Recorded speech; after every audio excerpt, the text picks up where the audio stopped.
Okay. Mike, could you give me your full name and spell it for me, please? It's Michael P. King, K-I-N-G. It's M-I-C-H-A-E-L, Michael. Pemberton, it's P-E-M-B-E-R-T-O-N. And where were you born? Are you done with it? Pardon me? Was that it? Yes. Okay. And where were you born?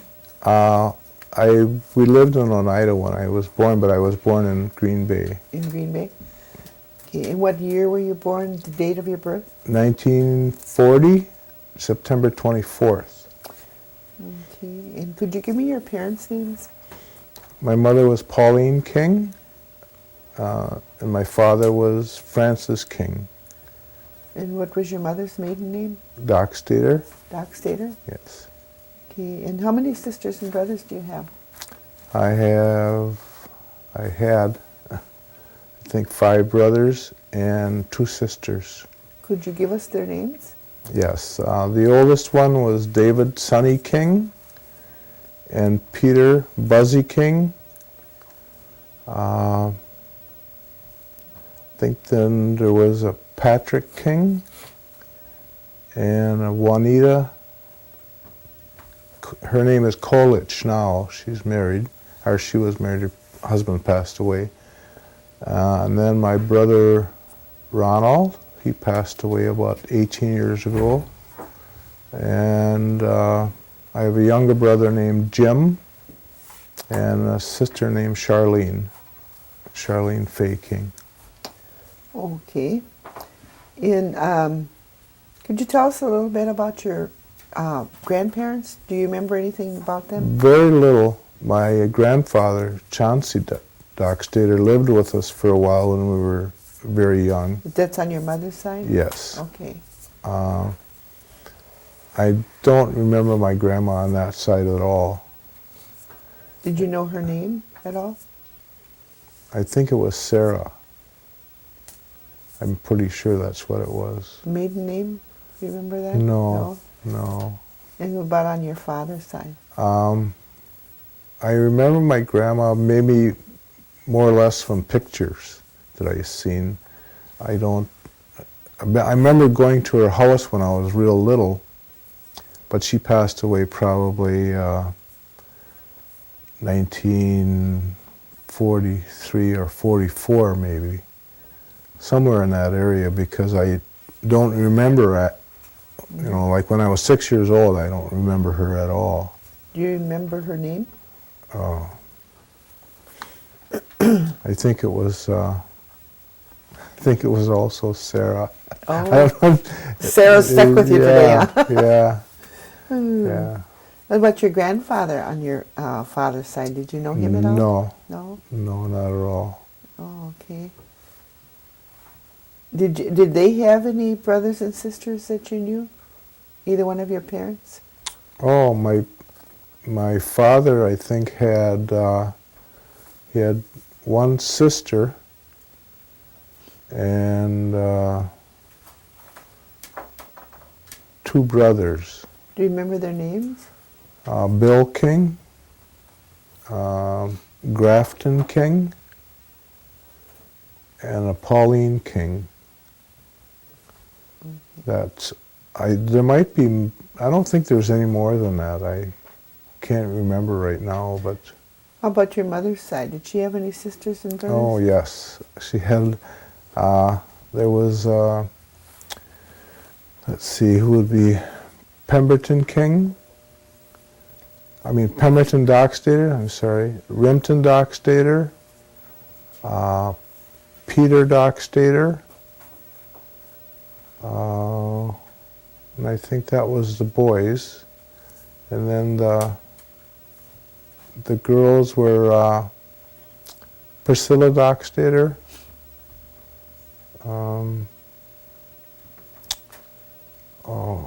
Melinda Dockstader,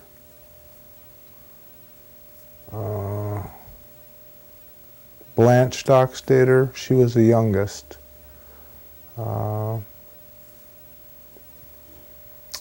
I can't think. We used to call my aunt by her.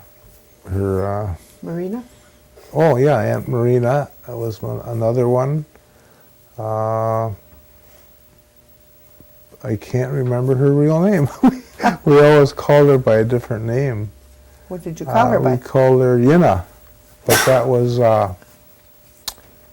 maybe it was Rebecca. I think that was her name. That was her name. Oh, okay. I couldn't remember because we never called her that. We always called her Aunt Yina. And Aunt Belle May. I think that was all of them. Okay. And you're married, Mike? Yes. And what is your wife's name? Callie, Cally, Callie. Okay. And is she Oneida also? No, she's Menominee. She's Menominee? And do you have children? Yes, we have, together we have 5. And could you give us their names? Her oldest daughter is Jody Barnes, and her second one is Gayla Barnes, and then Kelly and I have a daughter together. Her name is Cassie. And then I had 2 daughters. The oldest one was Michelle, and the second one is Julie, and then I also had a son, and he's Michael also. Michael Jr.? Michael Jr. Okay. Could you tell me a little bit about growing up, where you grew up at? Well, my most memories when I was very young were right in this area. We went to the Episcopal school here when I was very young, and we lived just about a quarter mile from here. I don't know who owns that now, but a man named Isaac Webster, I think it was. Oh, okay. It was his house. It was just a little ways here. There was probably, I have pictures, old pictures, but it was probably about 20 students at this school at the time, and it was first grade through 8th grade. So there wasn't that many students in this school at the time, and we had, the teachers were nuns from this parish. Then I went 1 year to the Catholic school in Which Oneida, Catholic school was that? here, the one that was, St. Joseph's? yeah, that was St. Joseph's. It was on the seminary, or not, it was in a, I don't know, bypass or whatever you call it. Oh, on J? No, right up here. It was right halfway up the hill. All right, yeah. I don't remember the name of that. I don't remember. Service Service Road, yeah. I went to school there for a year, and then we moved down on the southern end of the reservation, and I went to Silver Summit School for, I think, 2 years. Let's see. 2 years we went there, and then we moved to Green Bay. I think in 1950 or 51 we moved to Green Bay. And I went to a few schools there, like Tank School. That was, I think, in the 6th grade. And Norwood School. And then I went to Franklin Junior High, and that was the end of my schooling. I went to vocational school, it was called at the time. Now they call it NWTC. But I got some very good training there. It was a trade school, I guess you would call it. And I got into various classes, but my main class, what I really liked, was being a machinist, running machinery. And that kind of carried me through most of my life. I went into the Air Force when I was 17 as a machinist. When I left the Air Force, I got out and worked a few different jobs for like a year, and then I got into a machine shop, and pretty much my whole career was being a machinist, although I was a maintenance worker for 25 years. I worked for Hudson Sharp Machine Company for 39 and a half years. But I was always going back to my machinists. Whenever I would change jobs, it always had to do with being a machinist. But my training at vocational school was what carried me through. Because I went to the 8th grade, but I didn't go very long, and then I went and switched over to this trade school. Yeah, so I never graduated 8th grade, just to 7th grade. I went through the 7th grade. And how many years were you in the service? 2, in the Air Force. Were you always stationed in the States here? Yes, I didn't get to go any place but, You didn't get to go but Texas. Okay. And then did you get into another, was it a hobby, or did you have any hobbies or anything that you got into? After I got out of service, it was a few years, I got into stock car racing. And I had a lot of fun with that, a lot of good memories. I raced for about 10 years in this area. And it was just a whirlwind of a time. Was that big cars that you raced? Yeah, some of them, when I first started, it was kind of like jalopy cars. I remember driving a 32 Plymouth Coupe and a 37 Ford and a 37 Chev, and there was a lot of older type cars I drove. But then later on, as the racing was progressing here, I got into late model cars for a while, and went to off-road racing. I went to mud dragging. I just stayed in racing. I'm kind of racing yet. I race sailboats, so that's a lot of fun. Big sailboats? Yes, I belong to a sailing club in Green Bay. Oh. Okay. And I have my own, and we race every Tuesday night, and then weekends we'd race also. And that should be interesting. That is fun. They don't go as fast, but they go.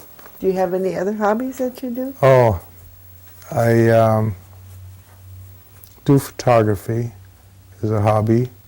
Now I had a business at one time, but that was too much. I was working 10 hours a day plus this business on the side, and I couldn't handle it. It was too much. But I hunt, I fish, I ride bike, I canoe. I work out quite a bit, 3 times a week. I do woodworking. I go to NWTC once a week and do projects there. So I really enjoy that. That's through the winter, that's my main thing I do.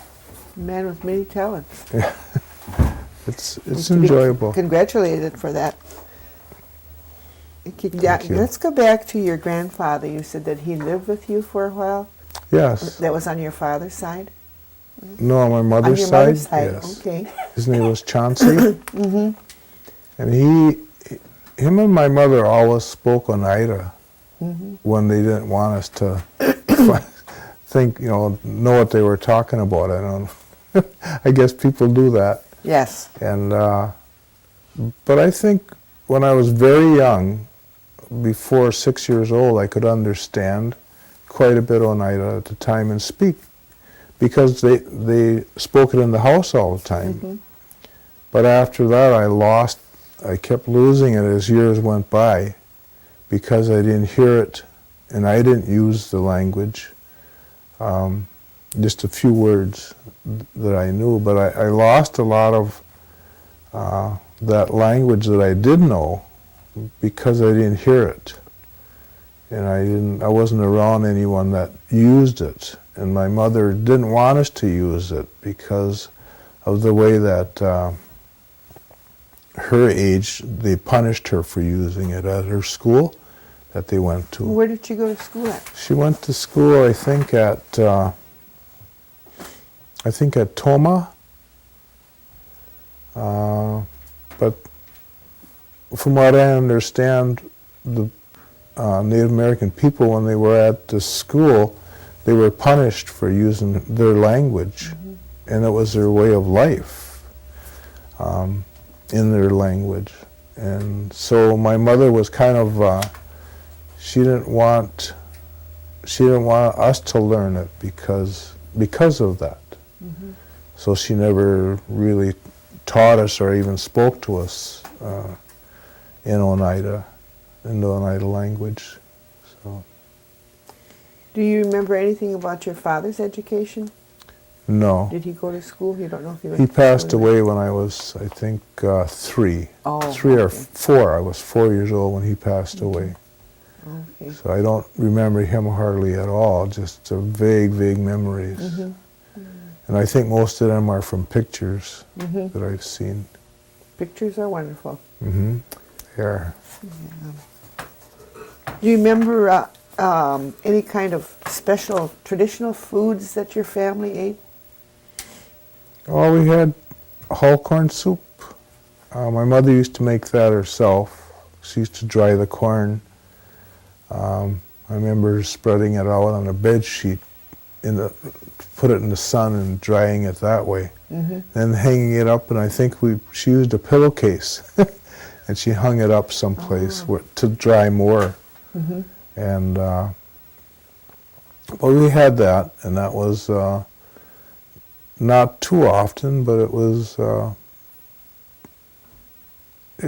quite a few times a year that we had that whole corn soup. And then I don't think she made corn bread the Oneida way, the Oneida way of making bread. We didn't have that too often, but on holidays we had it. We always found someone that made it, and we had it then. And we still do that. My family still does that today. On holidays we find some place where we can buy it, and that's our special. What holidays do you remember? Oh, Christmas, Thanksgiving,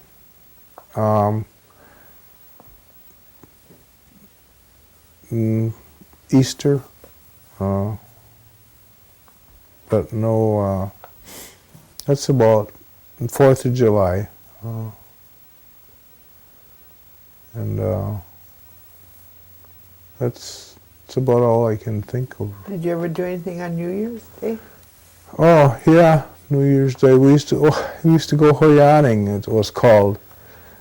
We used to go to other people's homes and would holler hoyan outside. Somebody brought us donuts, or we were taken in the house, and it was mainly kids that I went with, a group of kids, and sometimes they would have us come into their house where we went. It was almost like tricks or treating. That was my thinking of it at the time. But we would go to these houses and holler hoyan, and they would either bring us in and give us donuts and maybe milk or something. But we had these, we called them hoyan donuts, and they were just, I still try to buy them today. They don't taste the same, but they were just plain donuts. But they were so good, because that was the only time of the year that we got them, I think. But it was a good time. At Christmas time, did you always have a Christmas tree? Yes, we always had a Christmas tree. And did Santa Claus come to your house? Oh yeah, he came there. Yeah. Do you remember your mother ever using any kind of herbs for medicines? No,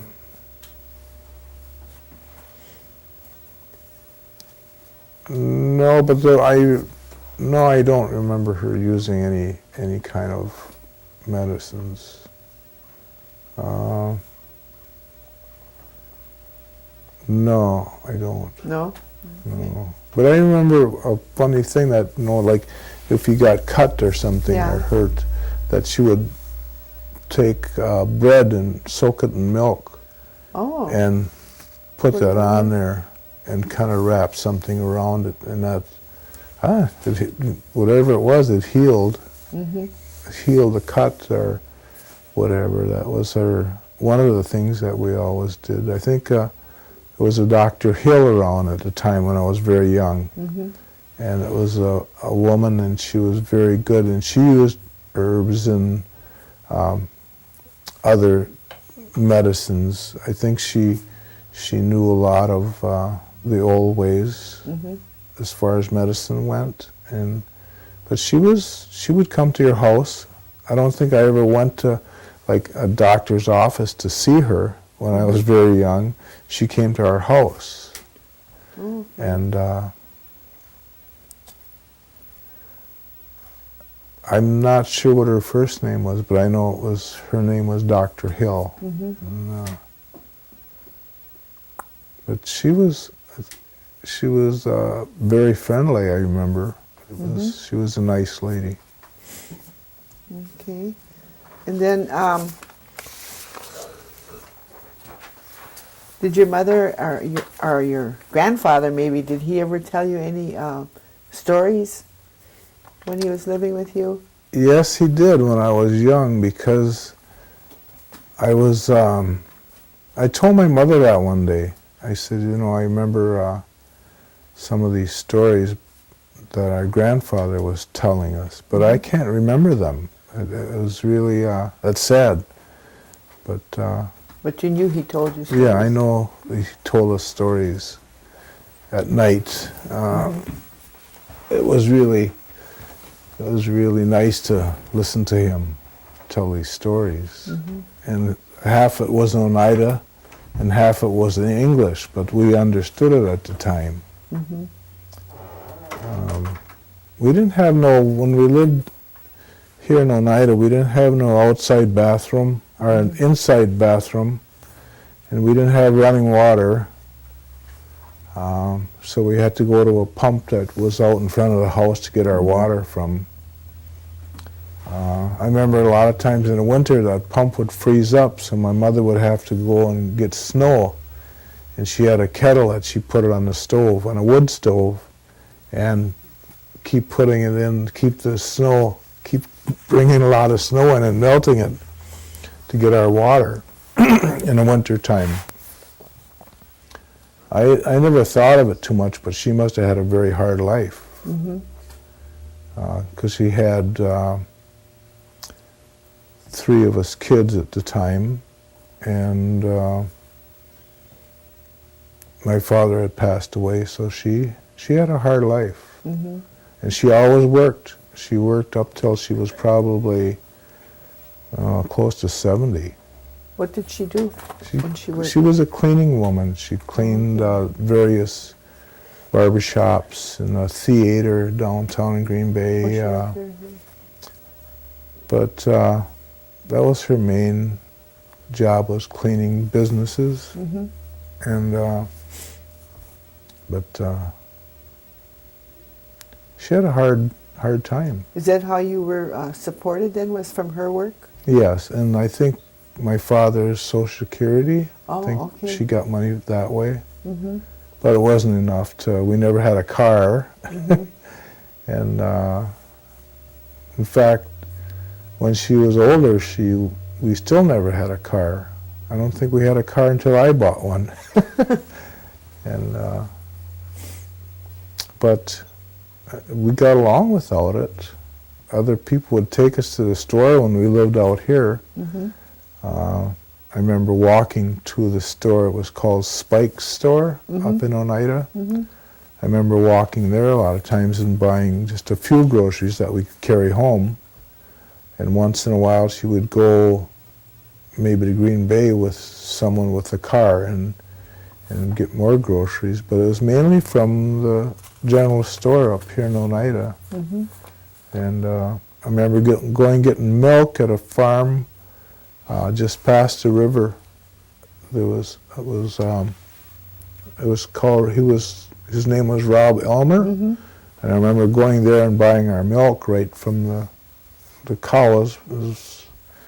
I don't know what, pasteurized or whatever, but it wasn't. It just came right from the cow. Fresh milk. Fresh milk. Yeah. And there was an ice man used to come around. I remember he had a truck and he would come around and sell us ice in the summertime. And we had an ice box. Mm-hmm. Like I say, we didn't have no electricity. Mm-hmm. So I remember those times. It was Good times. good times, yeah. Do you remember very much about the Oneida Village, how it was? No, not. It was wasn't a whole lot of people here. That was for sure. But there was just there was two taverns down below the hill at the time. One was the White Eagle and one was Schuyler's.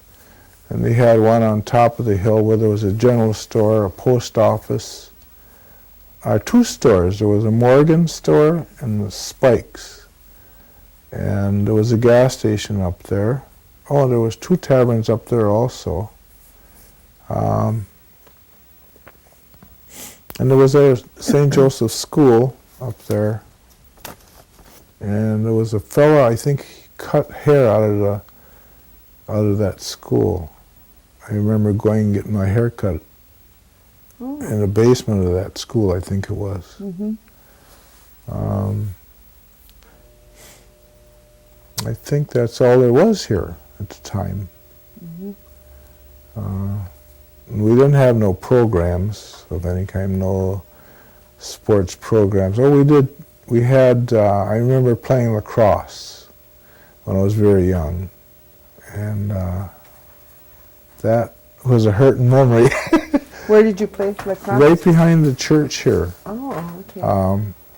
We played for, I know that I played for about 2 years. I was probably 7 or 8 years old at the time. I might have been 9, but I think it was just 7 and 8 years old. And there was a older fellow named Dixon Swamp, I think his name was, and he made these lacrosse sticks.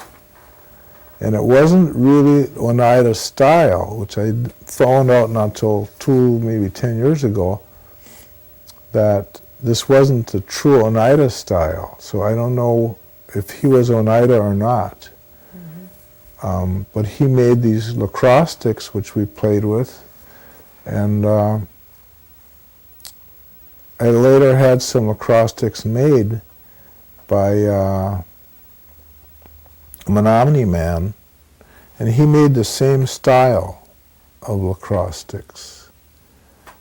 And also I had another pair made by the other tribe up there. What is the name of that? Chippewa? No, right by the Menominees. Right by the Menominees there. Oh, Stockbridge. Stockbridge. Mm-hmm. I had a Stockbridge man make them, and he made them real similar to the ones I played with when I was young, the kind I used when I was young. So a lot of people played at the time, and it was fun, but it was hurtful because there was no rules at the time. Oh. There was just a pole on one end of the field that we played on. It was probably 100 yards apart. And we had this wooden ball we played with. And you had to get it from wherever you started and go to the opponent's pole and hit that pole with that ball. And there was no rules in between, so there was nothing that the opponents couldn't do to you. In fact, smack you in the mouth or in the face or in the back or trip you with their sticks. And there was no rules of any kind. And there was no padding, of course, so that really hurt. But it was a very rough game. So to watch it now, with all their padding and their face masks and their big gloves that they don't get their fingers smashed, I think I wish we had all that stuff when I was young, because it was really crazy at the time. Do you remember who the coach was? Who was your leader? No, I don't. No, I don't. But it was back of the church here. Yeah, it was back of the church we played. Okay. It was mainly, well, there was probably a big age difference. That's what I'm thinking. Like there might have been 7 years old up to maybe 14. So that wasn't really fair either. Yeah. But we probably didn't have enough 7-year-olds and 8-years-old to make a team up. Mm-hmm. Because, like I say, there wasn't that many families here at the time. So they went on, they had to go and get more people to play on a team. So they went older. And I remember these older people playing with us. I know they were much older, or quite a bit older. But we played. What about baseball? Did they have that then? Yeah, they had baseball. I played baseball a little bit.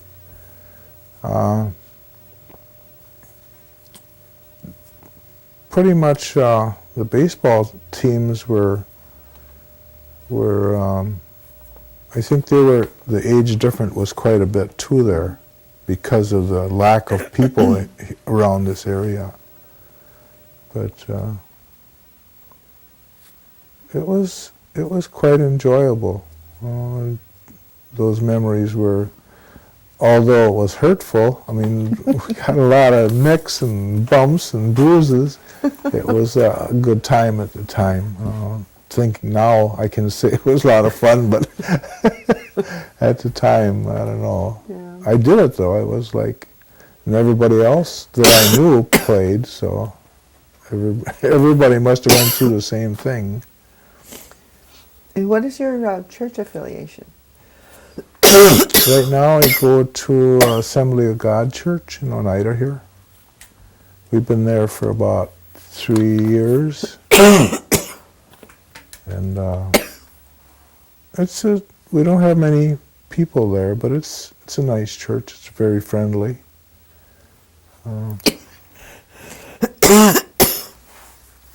I guess that was the main reason we went to that church, is that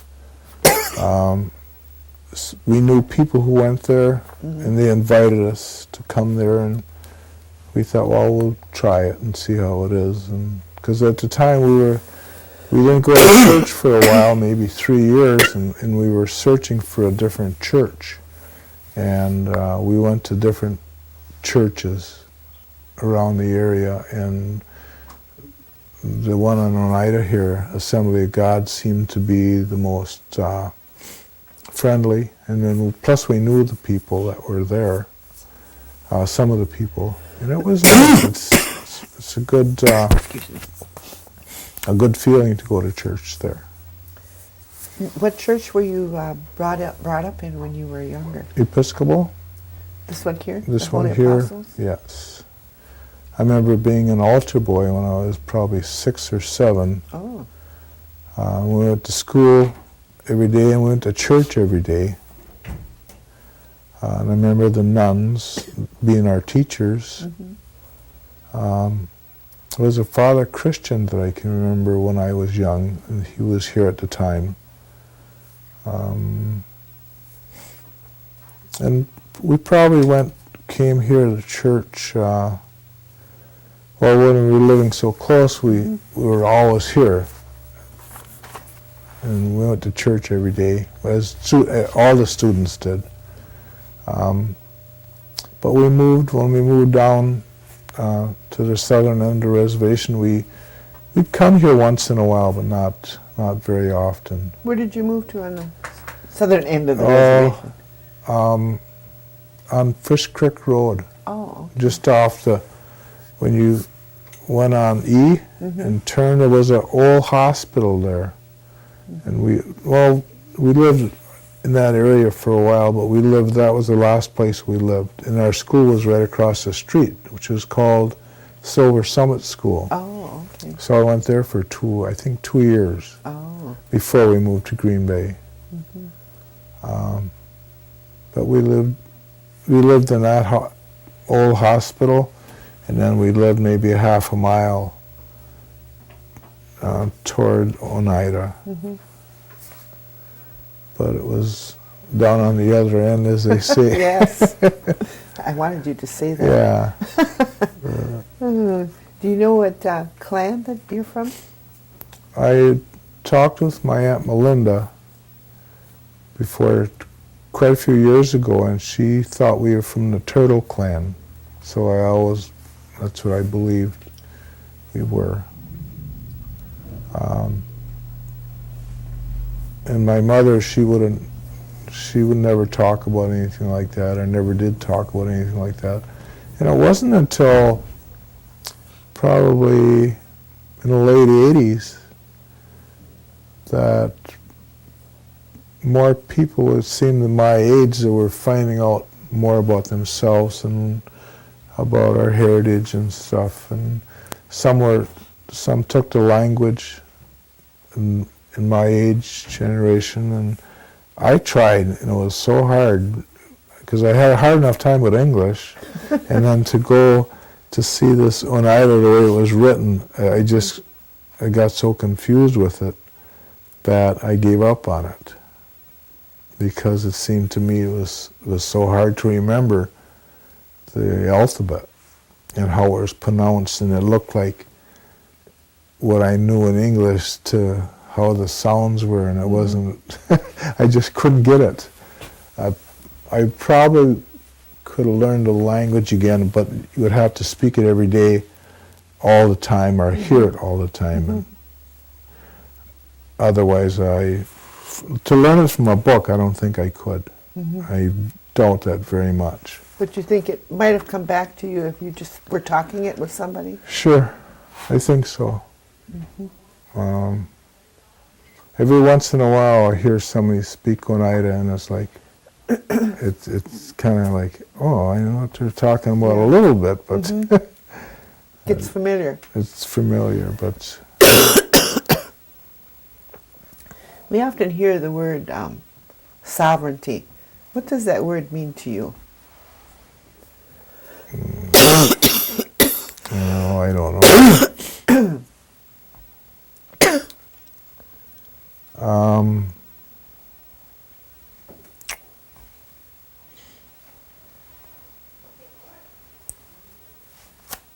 I never thought about it very much. I don't. Excuse me. Okay, what do you think about the elders programs that the tribe has put in place? The elders programs? Oh, I think they're very good. They could probably be improved, but I don't really use it too much, the elders programs. But what I have used, they've been really good. I went to some of the meals, but not many, up at the Elder Center. I've had them come to my house, and they brought me some wood. They've helped me. I put all the windows in my house, and they helped me with that. I bought the windows, and they just came over and worked with me, helped me. There's a few other incidences, but I think they had a good program. And like I say, I don't know that much about it, but it probably could be improved, like anything else. How about the health center? Do you use the health center? Yes, very much. Do you think their services are good that they have over there? Yes, except lately they've got a mass confusion over it, it feels like. Because you have, whenever you go there, whether it's just to go in the building, pretty much you have to register. And there's usually a line of 10 to 15 people registering, and that takes a while. And then if you have, you have to go see the doctor, which I don't think I waited very long in either to see a doctor or a dentist or optical. They were pretty much on time. I just had to get there earlier to get in line or to get my medicine. That's kind of, lately with all this confusion, it seemed that I had called medicine in and went to pick it up, and then you stand in this line for registration, and then you stand in line to get your medicine, and they didn't have it. True. And it's like, you got to come back tomorrow. So you come back and you stand in this line again, and you stand in the other line again, and hopefully they have it. And you don't want to be angry at these people that are working back there for taking all this time to get to them, and when you get to them, they don't have it. Something with their computers, or there was some kind of mix-up. So I've gone 3 times for the same medicine already, and probably a 3rd time I got. But most of the time, generally, when you go there, I mean, you have to stand in line, you have to get registered, you have to stand in line to get your medicine. They've had it, I'd say 80% of the time, even 90% of the time. But there's been a few times when I had to go back 3 times, 3 different days, and spend as much as a half hour to 45 minutes to get that medicine. And it's like, I think something has to change there, because it's because you hear people grumbling, and Yep, a lot of it. a lot of grumbling. I'm one of those grumblers. Well, it's, you're not the fault. It's not your fault, but Yeah. it's just something has to be done different. I don't know if they need more pharmacists, or some kind of a different system, or what. I wouldn't know how to fix it. Oh, excuse me. I think it's a new system that they're changing over to, and it's taking them longer to learn it than they thought it would. Okay. So, but hopefully they get it fixed pretty soon. Yeah. What does it mean to you being an elder? Oh, trying to set an example for my kids and my grandkids.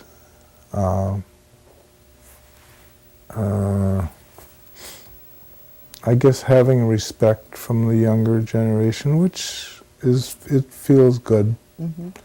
A lot of times when you go someplace, they'll make way for you. That's kind of nice. Like at powwows, and they'll say, well, we want on a feast. They'll say, we want the dancers and the drummers and the elders, and to see. Most young kids will respect that. And it's kind of nice to get in line first. I smiled to myself once in a while. I thought, well, this is one of the benefits of being older. It's kind of nice. I've seen a lot in my years. I'm 63, going to be 64 this year, and I've seen a lot of changes, and a lot of good changes, a lot of scary changes. But all in all, it's... Plus I'm healthy, I'm quite healthy. I look around at other people my age, and thinking, I'm very, very lucky because of my health. Because I can still do pretty much what I want, is physically, and that really feels good. It feels good. But I exercise too. Like when I retired, I said my main job, because I have heart problems, I have diabetes. I said my main job was to take care of my health, and that way I can help other people. But if I don't want to be sickly, then other people have to take care of me. And that don't happen. I mean, anybody's fault. But I want to be healthy as I can, so I can help other people, whether it be my family, or friends, or acquaintances, or whatever. But I just want to help other people as well as myself, and be able to do that. So that's my job is to to stay healthy. You mentioned grandchildren. I don't think we covered your grandchildren. How many do you have? Wow, let me think. I think there's 2, 4, 6, probably about 10. 10? 10. Okay. Are they boys or girls? Or? The 2 oldest ones are girls, and the second set of my daughter Michelle's girls are older, and my daughter Julie, they're a little bit younger, and my son, he has a 5-year-old and a 2-year-old, and then we have a grandson living with us. He's 10 years old. And then our other daughter, she has 5, I think. And they live, 3 of the boys live here in Oneida. We see them quite a bit. But my oldest one, I'm quite proud of her. We were talking about that one day, she spent about 22 years of school. So she's a lawyer for the tribe, and I'm very proud of her for sticking with it, because I couldn't when I was young. I didn't feel education was important at the time. I don't think I knew anybody that graduated from high school.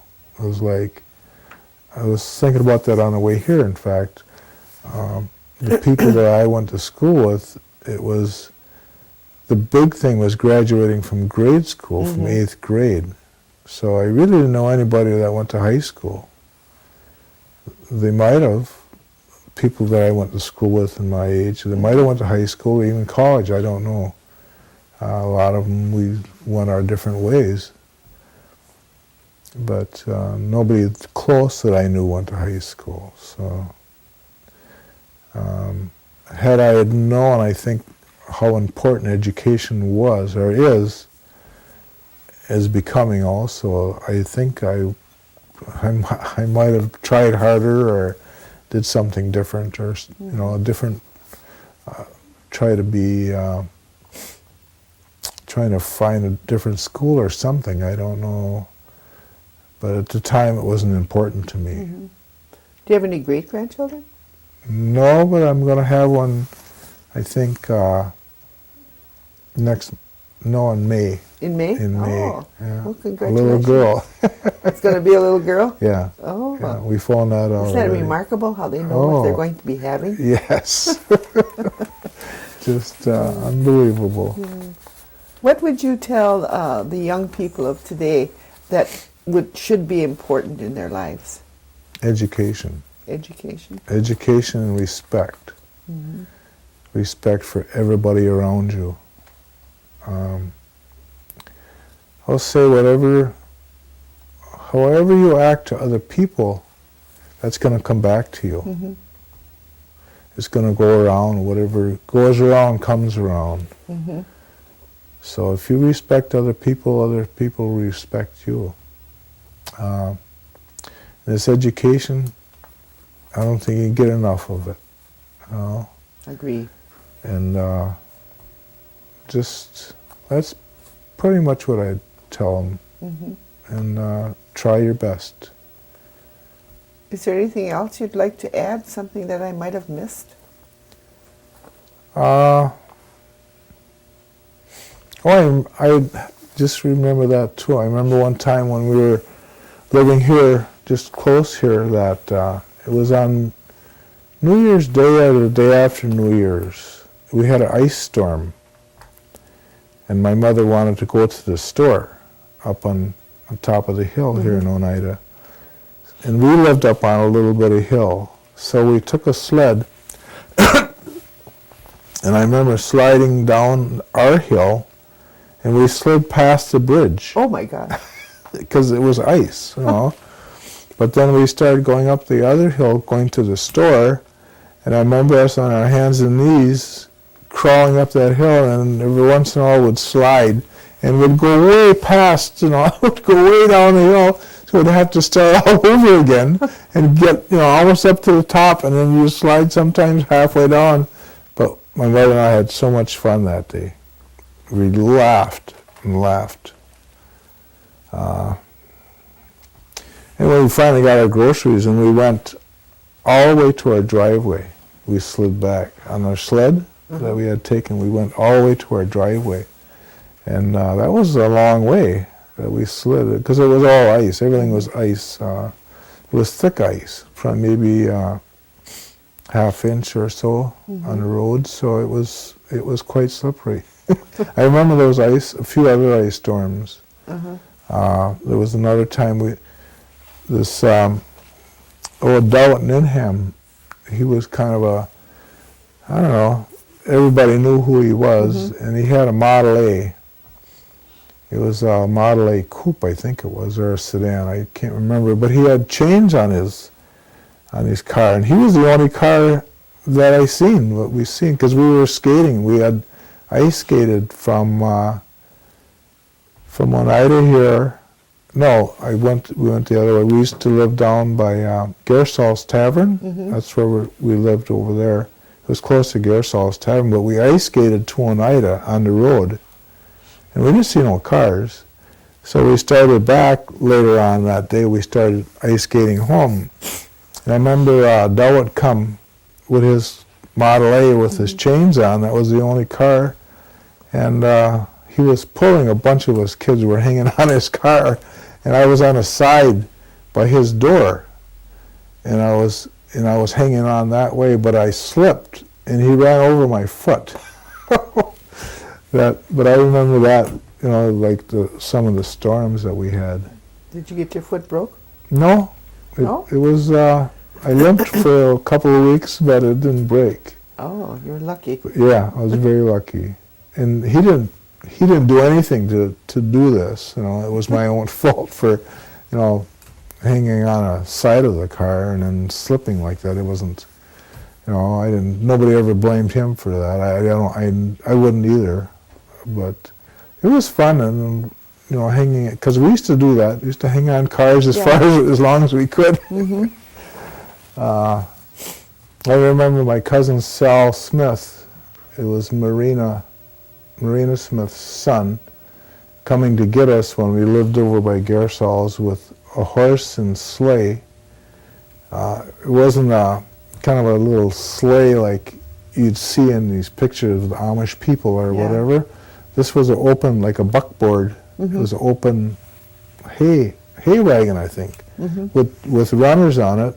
And then the horses had these big horseshoes with the cleats, so they could go in the snow and ice. And I remember him coming a few times and taking us for rides.